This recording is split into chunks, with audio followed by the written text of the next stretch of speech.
안녕, 어서 오세요. 오늘은 7명의 여성 작가가 쓴 소설집을 가지고 나왔어요. 아시는 분은 여기까지만 듣고도 이게 무슨 책인지 아실 텐데요. 제목은 현남 오빠에게 라는 제목이고요. 다산책방에서 나온 책이에요. 이것들을 제가 읽으면서 어떤 거를 골라야 될지 되게 고민했는데 제일 마음에 드는 작품은 좀 길어요. 여기서 제일 길어요, 이 책에서.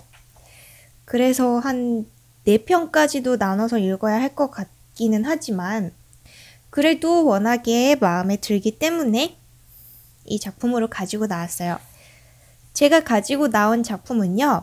제목이 경련, 갱년기 할 때 그 경련이에요, 한자가. 경련이라고 써있고 김희설 씨가 쓴 작품인데요. 사실 이 책은 작품들도 좋지만 작품마다 작가 노트라는 게 달려있어요. 이번 작품을 쓰면서 느꼈던 것들 뭐 이런 거를 적은 건데 그게 더 좋더라고요. 하여튼간 오늘의 작품 시작할게요. 음모에도 새치가 난다는 걸 사람들은 다 알고 있었을까? 다리를 벌린 채 고개를 숙여 음부를 바라보았다. 나도 모르게 한숨이 나왔다. 부정할 수 없는 노화를 목도하는 건 그리 유쾌한 일은 아니었다. 머리에 새치야 그러려니 했다. 보습크림을 덕지덕지 발라도 푸석한 피부를 숨길 수 없게 된 건 이미 오래 전이었다. 초저녁 잠이 들고 새벽 잠이 없어져도 사람들 이름을 자꾸 잊어버리고 안과에서 노안이라는 말을 들었을 때도 심지어 생리혈이 점점 줄어들어도 그저 그럴 때가 됐구나 싶었다. 그런데 검은 터럭 사이로 삐죽삐죽 튀어나온 음모 새치는 느낌이 달랐다. 이상하게 모멸스러웠다. 족집게를 들고 보이는 대로 뽑아댔다. 아프겠다. 누구에게 보일리 만무했지만 내 스스로 용납이 안 되었다. 다들 참 쉽게 말했다. 갱년기여서 그래. 그 이유면 설명 안 되는 것이 없었다. 소화가 잘 안 되고 월경 전 증후군이 심해지고 급료 증상이 나타나는 것도 갱년기 때문이고 사소한 것에도 참을 수 없이 화가 나고 별것 아닌 상황에 과하게 반응하는 것도 그 때문이라고 했다. 만사 귀찮아 아무것도 하기 싫어 죽겠다고 왜 이러는지 모르겠다고 할 때도 같은 대답을 들었다. 그도 아니면 생리할 때가 되었냐라는 질문을 받기 일쑤였다. 만병통치약처럼 아무 때나 듣는 갱년기여서 그렇다라는 말은 그러니 그냥 그대로 살라는 말처럼 들려 결국은 입을 꾹 다물게 했다. 새벽에 멀뚱히 소파에 혼자 앉아있는 날이 늘어나는 것도 갱년기 때문인 것까. 폭식과 두통은 자꾸 한기가 들고 이유 없이 식은땀이 흐르고 가슴이 아프고 배앓이를 하는 건 생리할 때가 되어서인가 갱년기 증상인 것일까. 내 몸의 일인데도 난 하나도 알 수가 없었다. 식구들이 모두 나간 오전이면 집안 꼴이 말이 아니었다. 뚜껑 열린 반찬 그릇들이 그대로인 식탁과 수건과 속옷이 널브러진 욕실 앞, 세탁바구니 밖까지 기어나온 옷가지들, 콘센트마다 엉켜있는 충전기들과 소파 위에 아무렇게나 펼쳐진 책들까지 정신이 없었다. 수납장이며 신발장이고 제대로 닫혀있는 문 한 짝 없었다. 젖은 수건을 주워 흥건한 욕실 앞을 닦다 말고 냅다 팽개쳤다. 욕실의 구석에는 또 곰팡이가 피었고 바닥엔 비누가 나뒹굴었다. 아침부터 새치 염색을 한다더니 염색약이 욕조와 타일 바닥까지 튀어 얼룩덜룩했다. 세면대에는 남편의 수염가루와 치약 덩어리가 뭉개져 있었다. 짜증이 확 치솟았다. 세수를 하고 나서 한 번씩만 휩쓸어 닦아달라는 말을 17년째 하고 있었다. 15살 아들에게는 15년째, 12살 딸에겐 12년째 말하고 있는데 하루도 달라지지 않았다. 당연히 나의 일이라고 생각하던 때가 있었다. 회사에서 일하니까. 학교에서 공부하고. 어린 건 아직 어리니까. 집안일은 집에 있는 나의 몫이라고 생각했다. 일과를 마치고 돌아온 식구들을 위해 소비하는 나의 시간이 나의 가치라고 믿고 살았지만 소용없었다. 해도 표 안 나고 안 하면 더 표 나는 게 집안일이었다. 회사는 월급이라도 주고 아이들은 성적표라도 받아오지. 나는 누구도 알아줄 리 없었다. 아무것도 손대기 싫었다. 그럴 때는 차라리 다시 이불 속으로 들어가는 것이 상책이었다. 베개에서는 남편 냄새가 났다. 베개를 뒤집어 매고 머리 끝까지 이불을 덮었다. 그리고는 아랫배와 허벅지 안쪽을 천천히 매만졌다. 한쪽은 가슴을, 다른 한쪽은 아랫도리를 부드럽게 문지르며 습관적으로 오래전의 기억을 떠올렸다.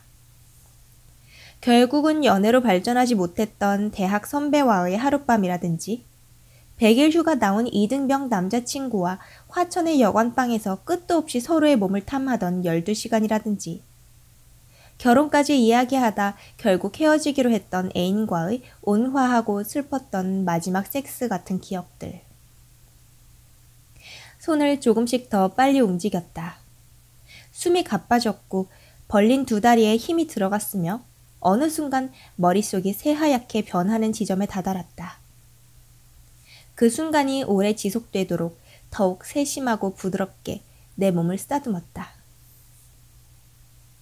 남편과의 잠자리는 다분히 의례적이었다. 주로 토요일 밤이나 일요일 새벽에 이뤄졌고 흥분의 감도나 자극적인 감각은 소멸된 지 오래였다.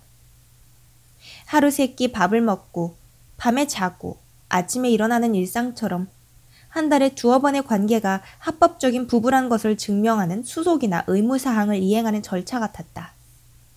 물론 처음부터 그랬던 것은 아니다.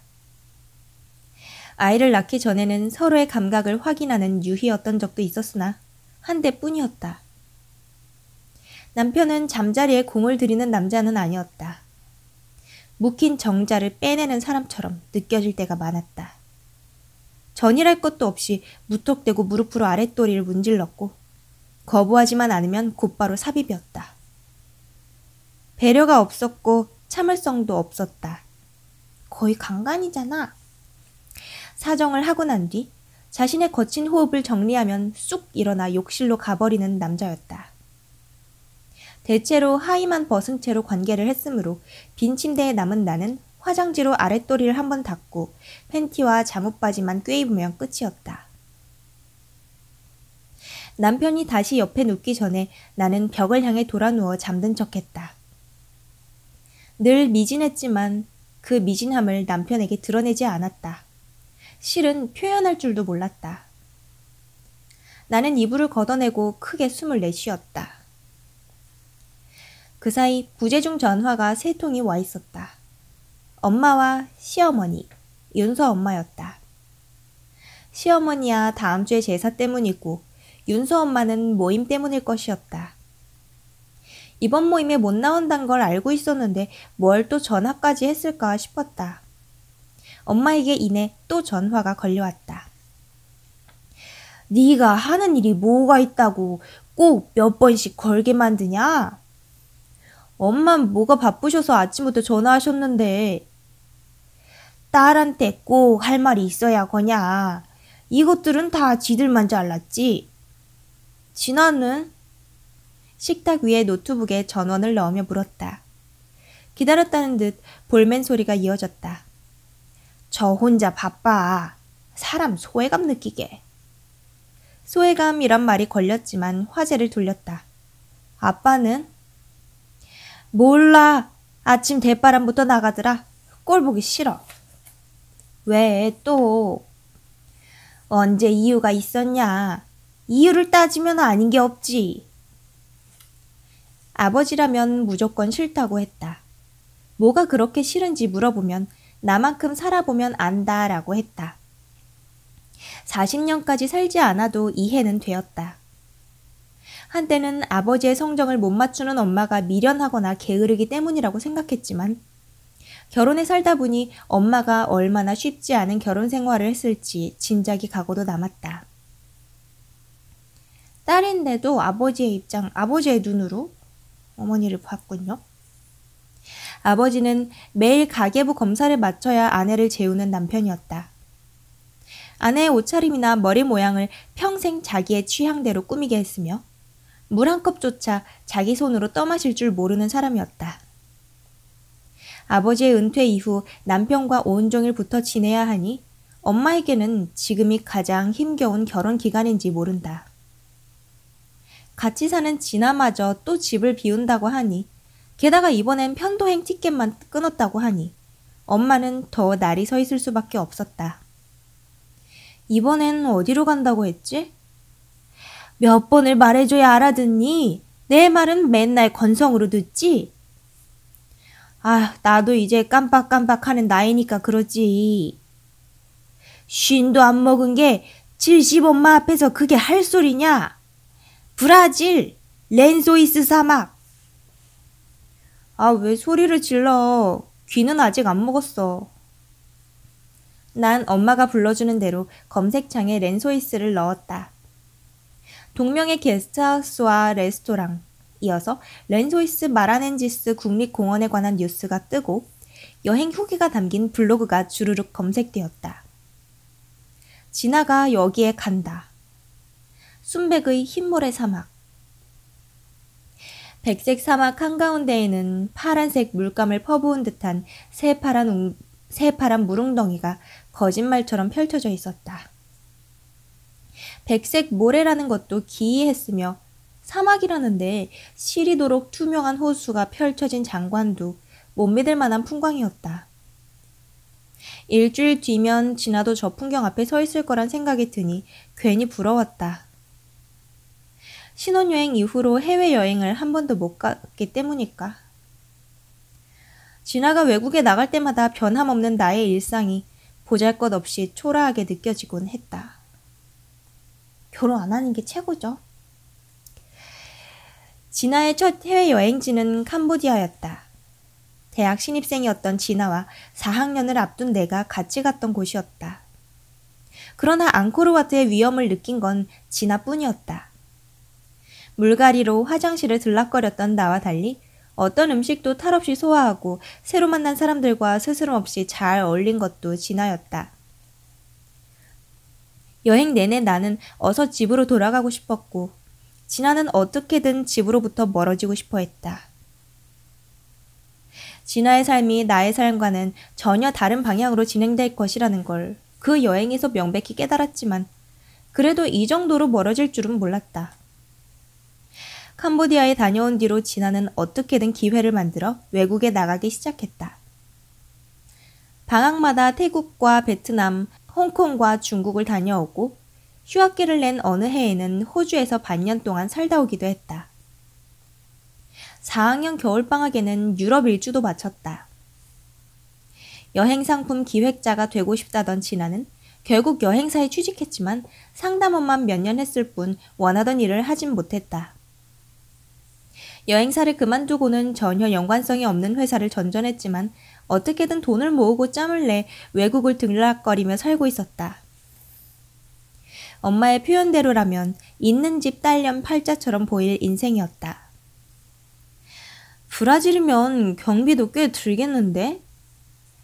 버는 돈 다 뭐해. 그렇게 쓰다 죽으면 되지.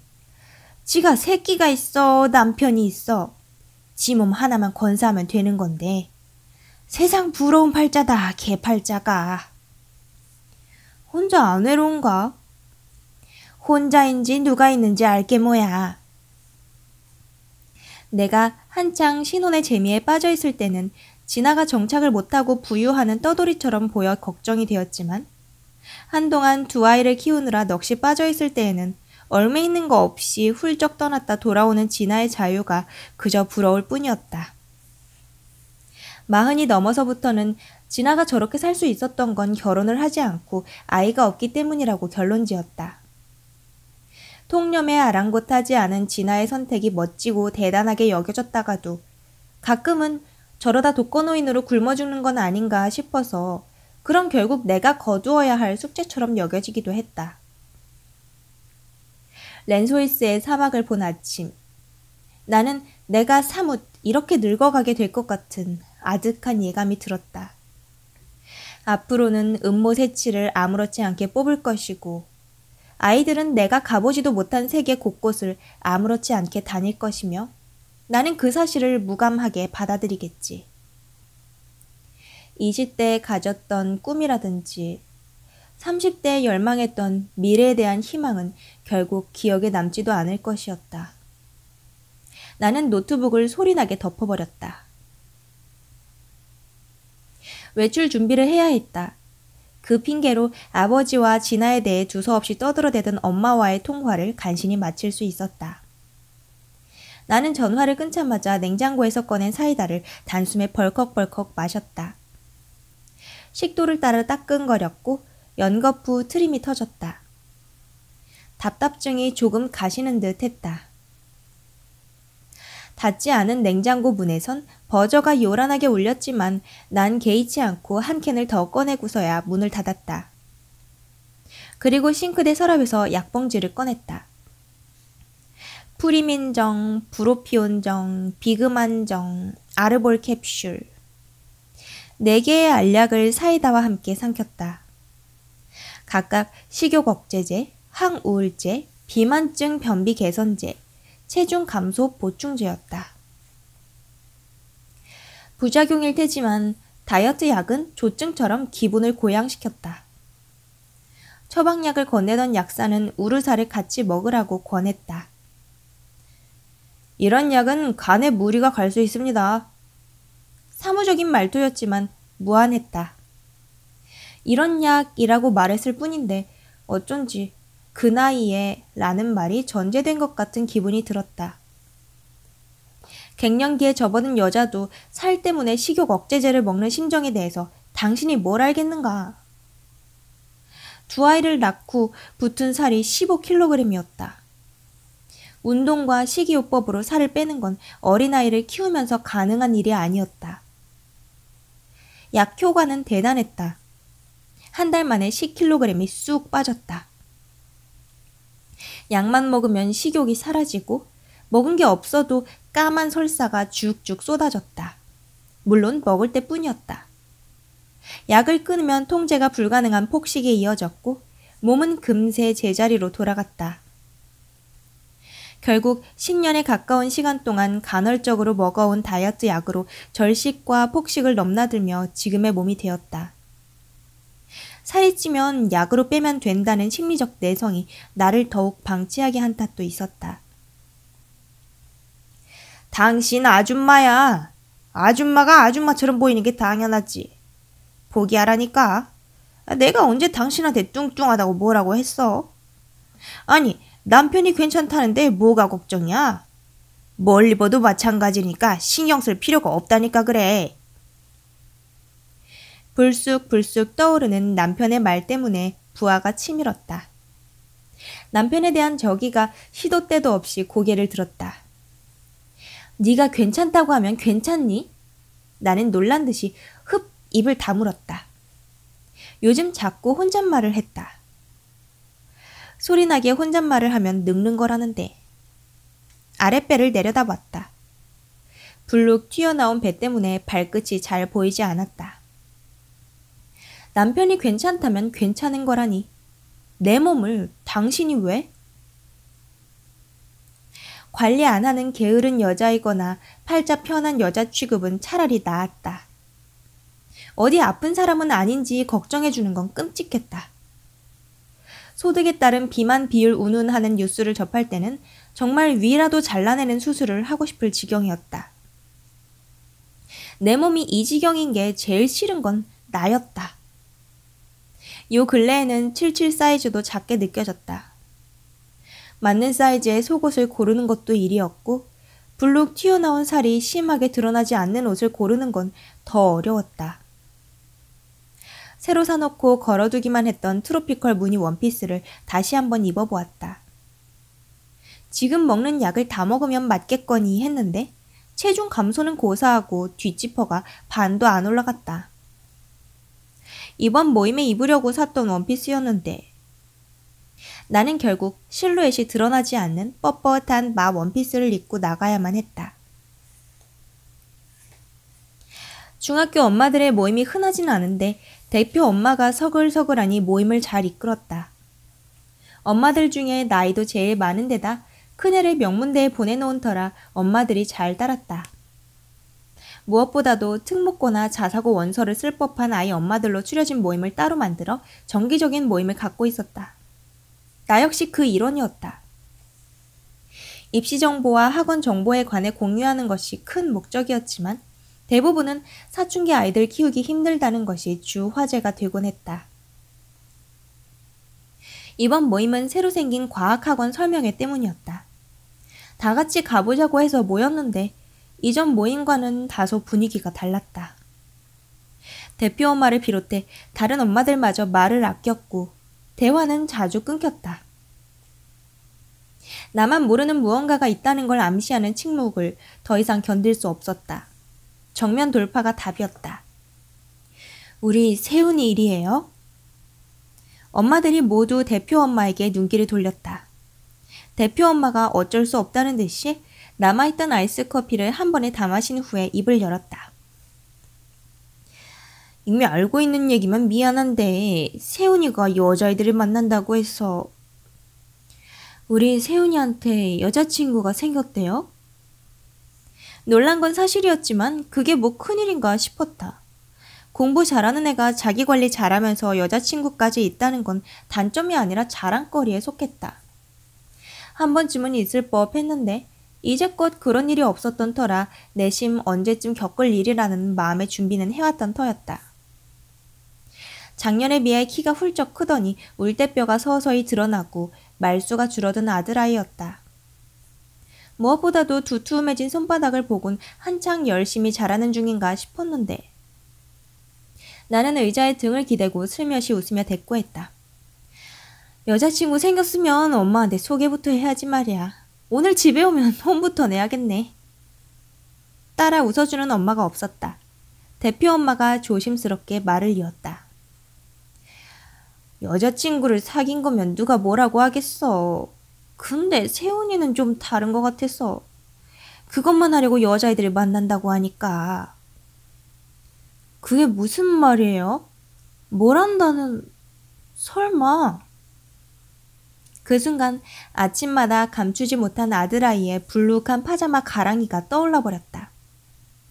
나도 우리 애한테 들은 거라 확인이 필요할 테지만 아무튼 나만 아는 얘기는 또 아니어서. 나는 잘 알아듣질 못했다. 여자친구는 아닌데 관계를 하는 여자애가 있다? 하나도 아니고 여자애들이라니 성매매라도 했다는 건가? 성관계만 하겠다는 여자애를 사귄다는 소린가? 사귀지 않는 여자애랑 한다는 건 무슨 의미인 건가? 나는 더 이상 말을 잇지 못했다. 어떻게 나만 모르는 소문이 된 건지, 그래서 지금 당신들은 나에게 뭘 바라는 것인지, 이럴 때는 어떻게 반응하는 것이 적절한 대응인지 나는 판단이 서지 않았다. 어떻게 집으로 돌아왔는지 기억나지 않았다. 집에 오자마자 내가 한 일이라곤 라면을 끓여 국물까지 싹 다 비우고 한꺼번에 믹스커피 2잔을 마셨다는 것이다. 느닷없는 식욕은 멈출 줄 몰랐고 버터 쿠키 한 통을 다 비우고 나서야 약포지 2개를 뜯어 나비 모양의 프리민 정만 골라 삼켰다.